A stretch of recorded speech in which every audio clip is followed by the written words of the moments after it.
बिस्मिल्लाहिर्रहमानिर्रहीम। अस्सलाम वालेकुम नाज़रीन, पाकिस्तान के अंदर स्टेट बैंक ने एक अहम ऐलान किया और ये ऐलान था पाकिस्तान के अंदर, और ये ऐलान बहुत ज़्यादा इंपॉर्टेंट था पाकिस्तान में तमाम तर कारोबार के लिहाज से, क्योंकि बहुत ज़्यादा लोग जो है वो बिज़नेस डिपेंडेंट करते हैं इंटरेस्ट रेट के ऊपर। तो इंटरेस्ट रेट को स्टेट बैंक ने जो बातें हो रही थी कि इंटरेस्ट रेट बढ़ाया जाएगा, तो हालिया में आपने देखा है डॉलर की कीमत पाकिस्तान के अंदर जो है वो काफ़ी ज़्यादा कम हो गई थी। अब डॉलर भी बढ़ना स्टार्ट हो गया, और इसके साथ साथ पाकिस्तान के अंदर अब टेक्सटाइल इंडस्ट्रीज़ को देखें तो टेक्सटाइल की बरामदात भी कम हो गई, ख़ाम माल मंगवाने के लिए डॉलर्स नहीं थे। तो उसके साथ साथ पाकिस्तान की एक्सपोर्ट्स थी वो भी मज़ीद कम हो गई, क्योंकि एक्सपोर्ट आप तब करते हैं जब आपके पास पैसे हों, आपके पास ख़ाम माल की डिलीवरी के पैसे हों। तो ये सारे कारोबार पाकिस्तान के अंदर ठप थे, जिसकी वजह से पाकिस्तान के अंदर एक्सपोर्ट्स कम होने की वजह से स्टेट बैंक ने मॉनेटरी पॉलिसी में इजाफा किया ताकि महंगाई को कंट्रोल किया जा सके। अब स्टेट बैंक ऑफ पाकिस्तान ने महंगाई से परेशान पाकिस्तानियों को खुशखबरी ये सुनाई है कि गवर्नर स्टेट बैंक की सरबराही में जो मॉनेटरी कमेटी का इजलास हुआ, जिसमें स्टेट बैंक ने शरह सूद बरकरार रखने का ऐलान कर दिया और शरह सूद 22% पर अब बरकरार रहेगी। अब स्टेट बैंक के मुताबिक सितंबर में महंगाई की शरह तवक्को के मुताबिक रही है, क्योंकि स्टेट बैंक का कहना था कि महंगाई जो है वो कम होगी। लेकिन आपने देखा होगा मार्केट के अंदर आप जब भी जाते हैं, बहुत सारे ऐसे कारोबार, बहुत सारी ऐसी चीज़ें हैं जो कि बहुत ज़्यादा इम्पैक्ट हुए हैं, बहुत ज़्यादा इम्पैक्ट हुए इंटरेस्ट रेट से। अब रवा महंगाई की शरह में मज़ीद कमी की तवक्को है। आइंदा साल जनवरी से जून के दौरान महंगाई में कमी का रुझान जारी रहेगा स्टेट बैंक के मुताबिक, और नवंबर से गैस की कीमतों में इजाफे के बायस महंगाई की शरह बुलंद रह सकती है। लेकिन हालिया में गैस की शरह में भी कमी कर दी हुकूमत ने। उसके बाद हुकूमत ने कहा जी अगस्त और सितंबर में करंट अकाउंट खसारे में कमी से ज़र मुबादला ज़खायर मुस्तहकम हुए हैं। आलमी मार्केट में गैर यकीनी सूरत हाल और इसराइल फ़लस्तीन जंग मईशत के लिए ख़तरा है। यानी हुकूमत ने सरेआम इस बात को एक्सेप्ट किया कि अगर इसराइल और फ़लस्तीन की जंग होती है तो ये पाकिस्तान की मईशत को बहुत ज़्यादा इम्पेक्ट करेगी। उसकी रीज़न ये है कि आलमी सतह के ऊपर पाकिस्तान के जो बहुत सारे मसाइल हैं वो बहुत ज़्यादा इम्पेक्ट होते हैं। अब IMF वफद जो है वो $70 करोड़ किस्त पर मुज़ाकरात के लिए कल पाकिस्तान आ रहा है। उससे पहले डॉलर की उड़ान का सिलसिला आपने देखा होगा वो जारी है। डॉलर जो है वो पाकिस्तान के अंदर काफ़ी ज़्यादा बढ़ रहा है।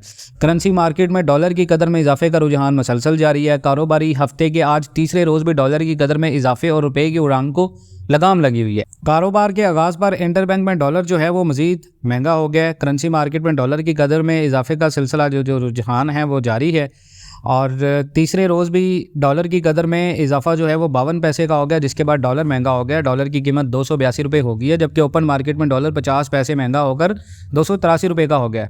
दूसरी तरफ अगर आप स्टॉक एक्सचेंज में देखें तो कारोबार का जो मस्बत रुझान बरकरार है। पाकिस्तान स्टॉक एक्सचेंज दुनिया की तीसरी सबसे ज़्यादा अच्छी कारकर्दगी दिखाने वाली स्टॉक एक्सचेंज बन गई है, और ट्रेडिंग के दौरान इंडेक्स 52,000 की सतह अबूर करते हुए 52,268 की सतह पर ट्रेड कर रहा है। पॉलिटिकल इंस्टेबिलिटीज़ की बात करें तो वो अरूज पर है। पाकिस्तान के अंदर एक बड़ी सियासी लीडरशिप कैद में है, उससे बड़ी लीडरशिप जो है वो पाकिस्तान आ गई है, और पीपल्स पार्टी की बड़ी जो लीडरशिप हैं वो बहुत सारी बातें कर रही हैं। तो इम्पैक्ट खासकर हम ये करेंगे कि हम कारोबार को देखते हैं, कारोबार इंटरेस्ट रेट से कौन से ज़्यादा मुतासिर होते हैं, और इंटरेस्ट रेट पाकिस्तान के अंदर जिस तरह चल रहा है तो ऐसे कौन से कारोबार है जिसके अंदर आप पैसा लगाएंगे आपको ज़्यादा फ़ायदा हो सकता है। आज की वीडियो का हमारा टॉपिक होगा जी, और इंशाल्लाह हम इस वीडियो को डिटेल से टॉपिक पे डिस्कस करते हैं। सबसे पहले तो मैं आपको बता दूं, हमने व्हाट्सएप ग्रुप बनाया है फ्री ऑफ कॉस्ट, उनको आप ज्वाइन कर सकते हैं। तमाम तर अपडेट्स के लिए गोल्ड रेट से, डॉलर से और इकोनॉमी से रिलेटेड तमाम तर न्यूज़ आपको मिलेंगी। उसके अलावा पर्सनल सजेशन लेना चाहते हैं तो उसके लिए सिर्फ एक पेड ग्रुप है, बाकी सारे ग्रुप फ्री हैं। आप उनमें रेट्स भी मिलेंगे, आपको इन्फॉर्मेशन भी मिलेंगी, अपडेट्स भी मिलेंगे। उनके लिंक्स मैं वो डिस्क्रिप्शन में दे दूँगा, उसके साथ साथ कॉमेंट भी कर दूँगा, उसको आप पिन कमेंट कर दूंगा, आप उसको देख से ज्वाइन कर सकते हैं। किसी भी मुल्क में ये याद रखें, जब शरह सूद ज़्यादा होती है तो उसके मुख्तलिफ कारोबार और कारोबारों पर मस्बत और मनफी दोनों असरात पड़ते हैं। यहाँ कुछ मैं आपको बता देता हूँ कारोबार से बचना है, क्योंकि सूद से मुतल्लिक हसास कारोबार वो कारोबार जो कर्ज लेने पर बहुत ज़्यादा इन्हिसार करते हैं। यानी अगर आप बैंक से लोन लेते हैं, जैसे कि रियल एस्टेट की तरक्की है, रियल एस्टेट के अंदर फाइल्स का कारोबार होता है, वो इंटरेस्ट रेट के ऊपर रहता है। रियल एस्टेट की डेवलपमेंट होती हैं वो शरह सूद के ऊपर डिपेंडेंट करती हैं, तो मनफी तौर पर मुतासिर होती हैं, क्योंकि ज़्यादा शरह सूद कर्ज लेने के अखराजात में इजाफा करती है। अब ज़्यादा सूद डेफिनेटली 22% बहुत ज़्यादा है। आप अगर कर्जा ले रहे हैं बैंक से तो आपको इसके ऊपर इंटरेस्ट रेट भी ज़्यादा पे करना पड़ रहा है, और इंटरेस्ट रेट अगर आप ज़्यादा पे कर रहे हैं तो आपके डेली बेस के खर्चों को कम कर रहे हैं, और डेली बेस के खर्चे कम होंगे तो आपकी इंस्टॉलमेंट का मसला बनेगा, और इंस्टॉलमेंट का मसला बनेगा तो डेफिनेटली आप मुश्किल में आएंगे।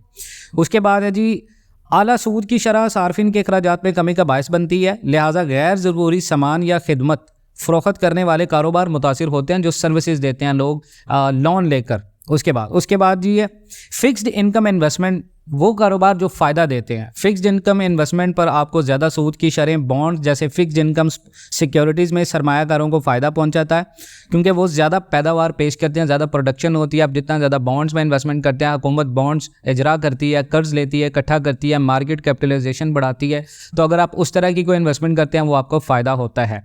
उसके साथ साथ अगर आप कोई बैंक में डिपॉजिट करते हैं, डिपॉजिट के ऊपर आपको फिक्स्ड इनकम मिलती है, लेकिन मैं आपका भी रिकमेंड नहीं करूँगा, वो सूद होता है आपका, लेकिन उस पे ऊपर आपको फ़ायदा होता है, लेकिन सूद हराम होता है। नंबर 2 पे जो कारोबार पाकिस्तान के अंदर आप कर सकते हैं वो है एक्सपोर्ट बेस्ड बिजनेस, क्योंकि एक कमज़ोर मुल्की करेंसी एक्सपोर्ट्स को ज़्यादा जो है वो बैलेंस बना सकती है। लिहाजा वो कारोबार जो सामान या सर्विसेज की एक्सपोर्ट पर डिपेंडेंट करते हैं वो मौके बहुत ज़्यादा बना सकते हैं आपके लिए। आप आईटी सर्विसेज एक्सपोर्ट कर रहे हैं, आप उसके अलावा लेदर जैकेट्स इस तरह का कोई भी कारोबार कर रहे हैं, कपड़े से रिलेटेड कोई काम कर रहे हैं, तो वो कारोबार अच्छे हैं इस फिक्स्ड 22% की शरह सूद के लिहाज।